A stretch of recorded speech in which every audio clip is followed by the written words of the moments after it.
बिस्मिल्लाहिर्रहमानिर्रहीम। अल्लाहुम्मा सल्लि अला मुहम्मदिन व आलिहि व इत्रतिहि बियादि कुल्ली मालूमिन लका। अस्सलाम वालेकुम तमाम ख़वातीन हज़रात और मेरे अज़ीज़ तलबा तलबात। आज का उन्वान जैसा कि आप सामने वाइट बोर्ड पे लिखा हुआ पढ़ रहे हैं, मैथ्स ट्रिक्स ऑफ मल्टीप्लिकेशन। तो इस हवाले से मैं आपको लेक्चर दूंगा।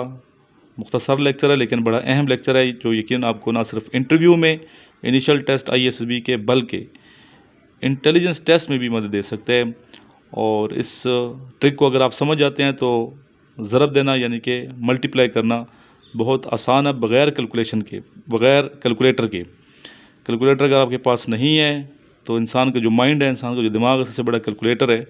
तो आप जस्ट कैलकुलेटर की तरह जल्दी अपने दिमाग ही में कैलकुलेट करके आंसर करेक्ट दे सकते हैं और इंटरव्यूअर को सेटिस्फाइड कर सकते हैं।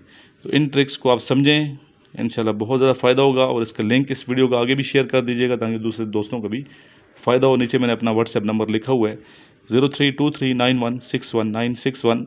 इस नंबर पे बेटा मुझे अपना नाम, शहर का नाम लिख के WhatsApp करें, तो मैं अपने ग्रुप का लिंक आपको सेंड करूँगा, ज़रूर ज्वाइन कीजिएगा। और इस तरह की अहम वीडियोज़ आपको मिलती रहेंगी। और इसके अलावा जिन स्टूडेंट ने अभी तक मेरे से नोट्स नहीं मंगवाए इनिशियल टेस्ट के ISSB के, ज़रूर इस नंबर पर रब्ता करके मेरे से नोट्स मंगवा सकते हैं। चलते हैं आज के लेक्चर की जानिब। अगर आपने 54 को 11 के साथ मल्टीप्लाई करना है बग़ैर कैलकुलेटर के, तो आप क्या करेंगे? तो आप यकीन ऊपर 11 लिखेंगे, नीचे 54 लिखेंगे और फिर इनको मल्टीप्लाई करना स्टार्ट कर देंगे और इस तरह मल्टीप्लाई करेंगे, जिस पे आपका बहुत ज़्यादा टाइम लगेगा। अगर आपके पास कागज़ पेंसिल नहीं है और बग़ैर कागज़ पेंसिल के, बग़ैर कैलकुलेटर के आप अपने माइंड में कैलकुलेशन करना चाहते हैं और जल्दी जवाब देना चाहते हैं, तो उसका क्या तरीक़ाकार है? बड़ा आसान है, इसको आप याद रखिए।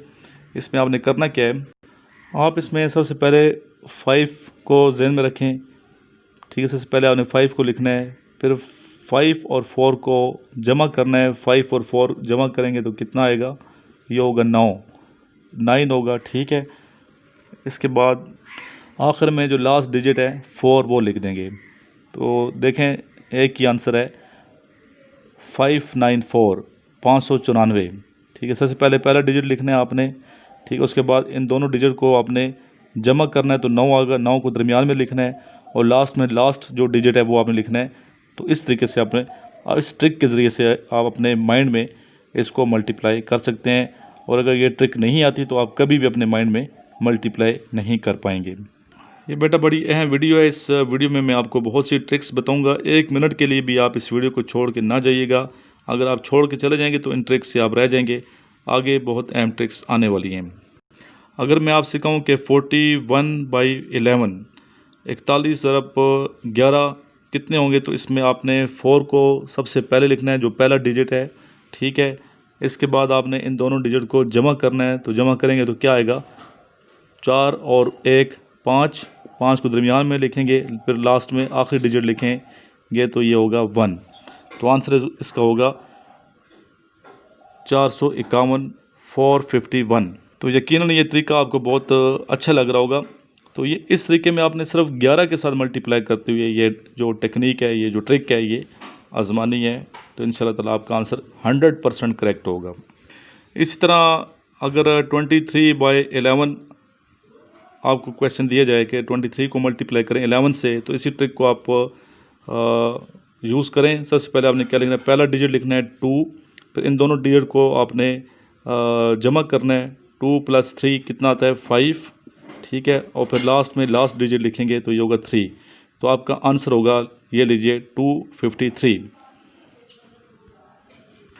अगली एग्जाम्पल स्टूडेंट थोड़ी सी मुश्किल है। अगर 82 मल्टीप्लाई बाई 11 आपसे क्वेश्चन पूछा जाए तो फिर आप कैसे करेंगे? सबसे पहले आप इसको अगर आप करेंगे, ज़रब देंगे, तो सबसे पहले पहला डिजिट लिखेंगे 8, फिर 8 और 2 को जब आप जमा करते हैं तो क्या आता है? 10 आता है। लेकिन 10 आपने नहीं लिखना बल्कि 0 लिखना है, यहाँ पे दरमियान में 0। और ये जो 1 होगा इसको पहले डिजिट में जमा कर देंगे, ठीक है।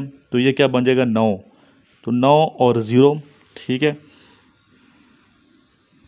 और आखिरी जो डिजिट है उसी तरह इसको नीचे ले आएंगे 2 को, तो ये क्या होगा?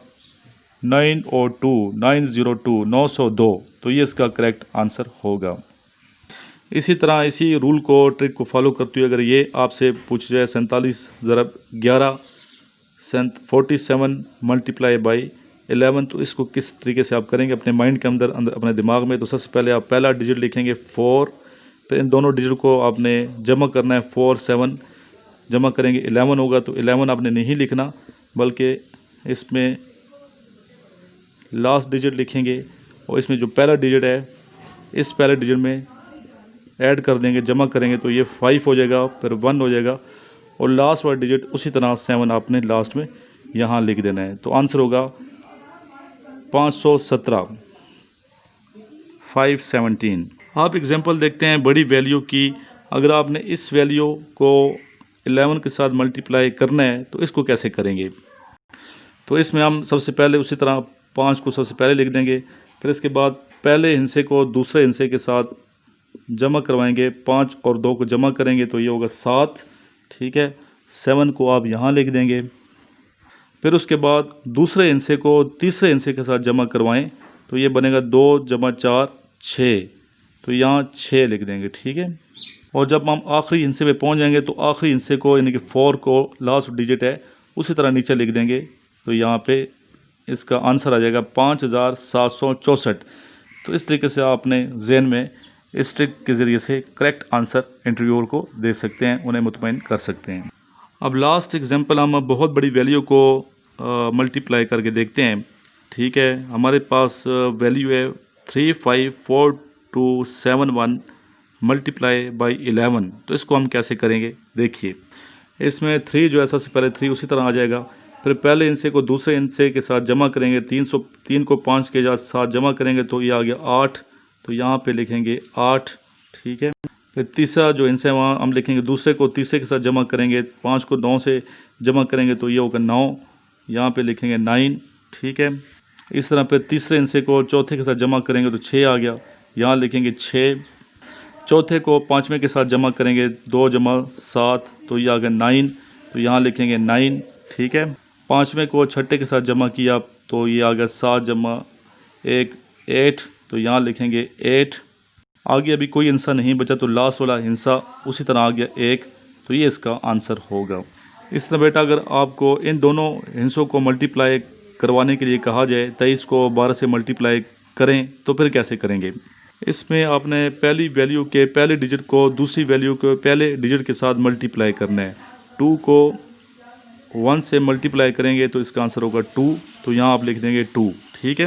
इस तरह इसके बाद आपने पहले डिजिट को पहले वैल्यू के दूसरे डिजिट को दूसरी वैल्यू के दूसरे डिजिट से मल्टीप्लाई करेंगे।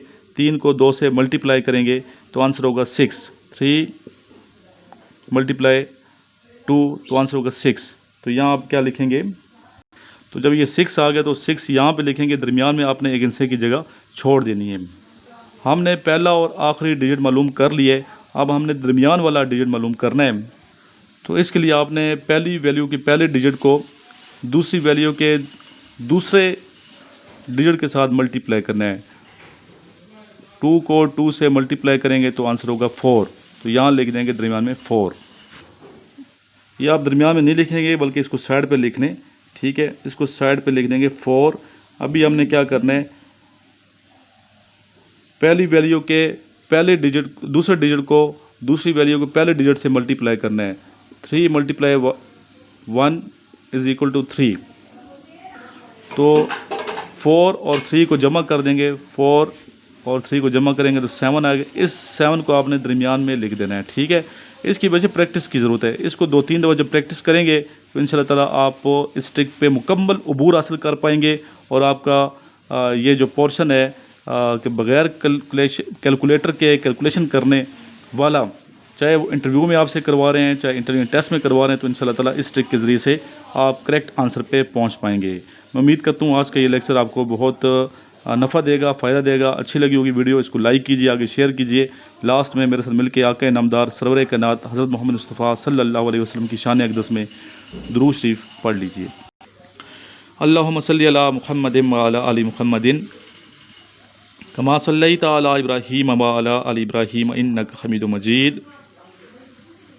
अल्लाहुम्मा बारिक अला मुहम्मदिन व अला आलि मुहम्मदिन कमा बारकता अला इब्राहीम व अला आलि इब्राहीम इन्नका हमीदुम मजीद।